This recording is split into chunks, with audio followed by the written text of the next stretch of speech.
Assalamu alaikum. This is Russell Musafir. Welcome to my another blog. স্বাগত জানাচ্ছি সবাইকে নিকলি হাওর থেকে। তো বুঝতেই পারছেন আজকে আমি হাওর নিয়ে কথা বলবো। কিছুদিন আগে হাওর ঘুরতে গিয়েছিলাম। কিভাবে আপনারা হাওর ঘুরতে যাবেন, কোথায় থাকবেন, কি খাবেন, কেমন খরচ, সেগুলো নিয়ে আলোচনা হবে। তো চলুন শুরু করা যাক আজকের ভিডিও। প্রথমেই আপনাদের হাওর নিয়ে একটি ধারণা দেই। বাংলাদেশে ছোট বড় প্রায় ৩৭৩টি হাওর রয়েছে। এই হাওরগুলো সাধারণত সিলেট, সুনামগঞ্জ, নেত্রকোনা, কিশোরগঞ্জ, মৌলভীবাজার এবং ব্রাহ্মণবাড়িয়া জেলায় অবস্থিত।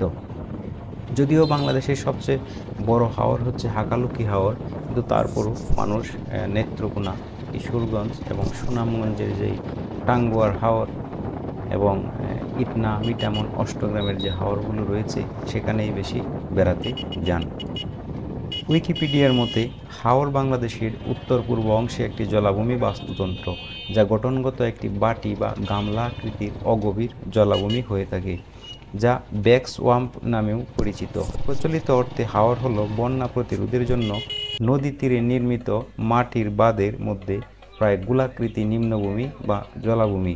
তবে হাওর সবসময় নদী তীরবর্তী নির্মিত বাঁধের মধ্যে নাও থাকতে পারে। হাওরের সাধারণ বৈশিষ্ট্য হলো প্রতি বছর মৌসুমি বর্ষায় বা স্বাভাবিক বন্যায় হাওর প্লাবিত হয়।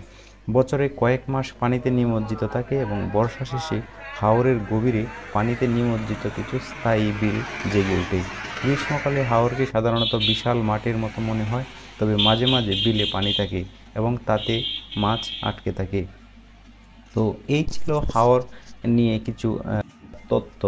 এবার আমরা হাওর বেড়াতে যাওয়ার ব্যাপারে আলোচনা করব। তো হাওর বেড়াতে যাওয়ার আগে সর্বপ্রথম আপনাকে ঠিক করতে হবে আপনি কোন হাওর দেখতে যাবেন, যেহেতু একদিনেই বাংলাদেশের সব হাওর দেখা সম্ভব না। যদি আপনি হাকালুকি হাওর দেখতে চান তাহলে আপনাকে যেতে হবে মৌলভীবাজার। আপনি যদি টাঙ্গুয়ার হাওর দেখতে চান তাহলে আপনাকে যেতে হবে সুনামগঞ্জ অথবা নেত্রকোনা। আর যদি আপনি নিকলি, ইটনা, মিটামন, অষ্টগ্রাম যেতে চান তাহলে আপনাকে যেতে হবে কিশোরগঞ্জ। তো যে যেখান থেকেই আসবেন প্লেন নিয়ে আসবেন, রাতে থাকবেন নাকি সারাদিন ঘুরে ফিরে চলে যাবেন।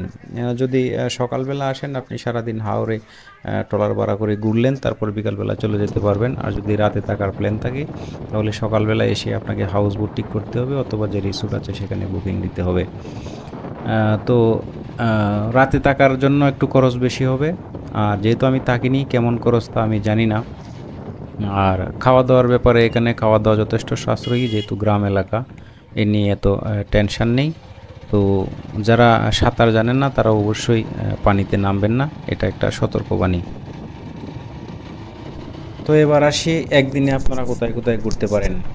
যদি আপনি নিকলিতে আসেন তাহলে নিকলি থেকে ট্রলার ভাড়া করে আপনি ইটনা, মিটামন বা অষ্টগ্রাম যেতে পারেন। সেখানে যে রাস্তাটি রয়েছে সেই রাস্তায় গিয়ে সারাদিন ঘুরে ফিরে আবার বিকালে চলে আসতে পারবেন।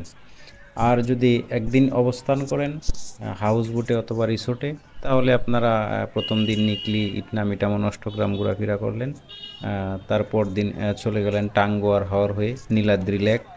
নীলাদ্রি লেক থেকে আপনার বারেক টিলা বা বারিক্কা টিলা, সেই টিলা ঘুরে ফিরে আবার চলে আসতে পারবেন। তো মোটামুটি 2 দিন হলে আপনি এই অঞ্চলের যে হাওরগুলো রয়েছে সেগুলো ঘুরে ফিরে দেখতে পারবেন। তো এই ছিল আমার হাওর নিয়ে ছোট্ট ভিডিও। কেমন লাগলো ভিডিওটি তা অবশ্যই কমেন্ট করে জানাবেন। এছাড়াও ভিডিওটি ভালো লাগলে লাইক, শেয়ার করতে পারেন, চ্যানেলটি সাবস্ক্রাইব করতে পারেন এবং ফেসবুক থেকে দেখলে পেজটি ফলো দিয়ে রাখতে পারেন। তো ধন্যবাদ, সকলে ভালো থাকবেন। আসসালামু আলাইকুম, আল্লাহ হাফেজ।